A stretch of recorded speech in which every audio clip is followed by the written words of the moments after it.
Donc, quelques réflexions sur le café philo d'hier soir, mardi 23 août 2022, que j'ai trouvé assez riche, assez inspiré, je vous la juge. Je reviens sur la notion, pour commencer, du grand bain. Je vais assez souvent à la piscine. Je ne nage pas, j'observe les nageurs. Et je les vois nager tranquillement. Je vois un bassin extérieur à la piscine de la Bitocaille.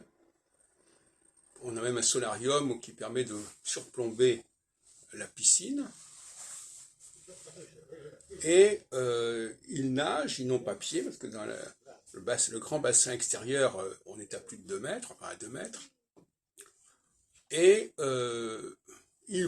ils avancent comme ça, sereinement, tranquillement, sans avoir pied. Et donc ça implique qu'ils aient une certaine confiance en eux.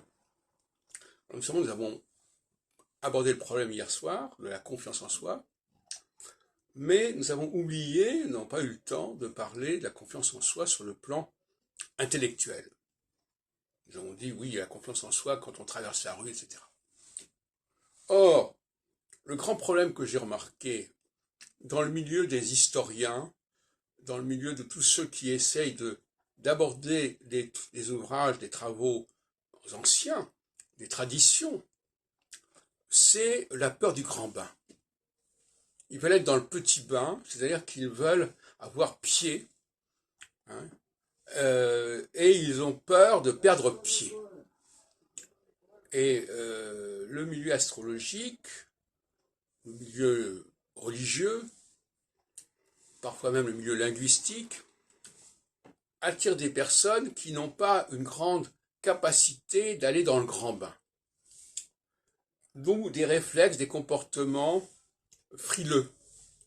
C'est-à-dire, voilà, bon, on ne peut pas aller plus loin que ça, on ne sait pas, on ne peut pas, etc. Et moi, je suis en décalage avec ces gens-là. Je suis un scientifique égaré dans un milieu de gens qui ont un peu froid, qui ont un peu peur d'eux-mêmes, en quelque sorte, et qui ne se fient pas à leur raisonnement. Parce que c'est ça le problème aussi. Quand vous proposez un raisonnement à quelqu'un, il faut que cette personne soit capable d'épouser ce raisonnement. Et si elle n'a pas elle-même une certaine confiance dans son propre jugement, dans son propre raisonnement, ça ne va pas marcher.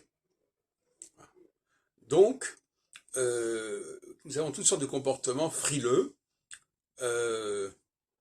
Et alors, ce qui est intéressant, c'est que ces personnes qui, dans la réalité de la piscine, n'ont aucun problème à se mouvoir dans l'eau sans avoir pied, eh bien, quand il s'agit d'un domaine intellectuel, d'un domaine traditionnel, d'un domaine conceptuel, là, on est dans le petit bain, on veut y rester.